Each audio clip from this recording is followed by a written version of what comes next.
Bonjour et bienvenue dans cette vidéo. Je vais vous présenter l'actualité du Barça aujourd'hui. Si vous êtes nouveau sur la chaîne, ici je parle généralement de l'actualité du Barça. Donc n'hésite pas à t'abonner, et appuyer sur le bouton j'aime pour me soutenir. Le FC Barcelone a déjà dépensé 232 millions d'euros pour le projet SP Barça. L'ensemble du projet devrait coûter 1,4 milliard d'euros, dont 960 millions d'euros pour Spotify Camp Nou. Le FC Barcelone s'inquiète de la situation de Pablo Torre à Gérone. Ils envisagent de le prêter à une autre équipe en janvier, si son temps de jeu ne s'améliore pas.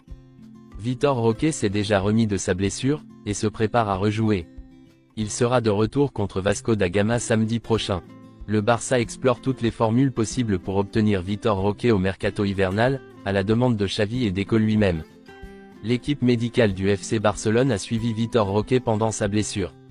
Le joueur n'a pas eu de complications majeures suite à sa blessure. Le scénario que le Barça envisage actuellement est d'enregistrer Vitor Roque en janvier pour faire plaisir à Xavi, car l'entraîneur a demandé un buteur pour renforcer l'équipe. Le club étudie actuellement toutes les possibilités pour obtenir le feu vert de la Liga. Le Barça souhaite que Vitor Roque arrive à Barcelone à partir du 6 décembre, après son dernier match au Brésil. Le joueur commencera alors sa période d'adaptation à la ville et au club. Mais il faut d'abord trouver un accord avec la Liga pour pouvoir enregistrer le joueur en janvier.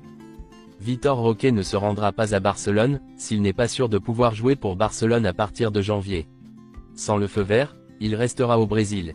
L'accord final pour les studios du Barça peut dévoiler tout ce qui a entouré la signature de Vitor Roque en janvier. Toujours selon Mundo Deportivo, le Real Betis étudie la possibilité d'acquérir 50% des droits de joueur de Chadi Riyad. Il est actuellement prêté au Betis, qui dispose d'une clause d'achat. Selon les informations de Sport, le Real Betis envisage de faire une dernière offre de renouvellement pour Guido Rodriguez. Barcelone suit sa situation depuis des mois. Le contrat du joueur expire à la fin de la saison. Toujours selon Sport, Xavi a demandé au club de faire un effort supplémentaire pour tenter de recruter Martin Zubimendi, en vue de la saison prochaine. Il dispose d'une clause libératoire de 60 millions d'euros, et la Real Sociedad n'est pas disposée à négocier. Portivo, le FC Barcelone a donné la priorité à la signature définitive de Joao Cancelo. Manchester City pourrait demander environ 30 millions d'euros, mais le Barça essaiera de négocier une somme inférieure. Selon Fabrizio Romano, le FC Barcelone souhaite conserver Cancelo au-delà de 2024.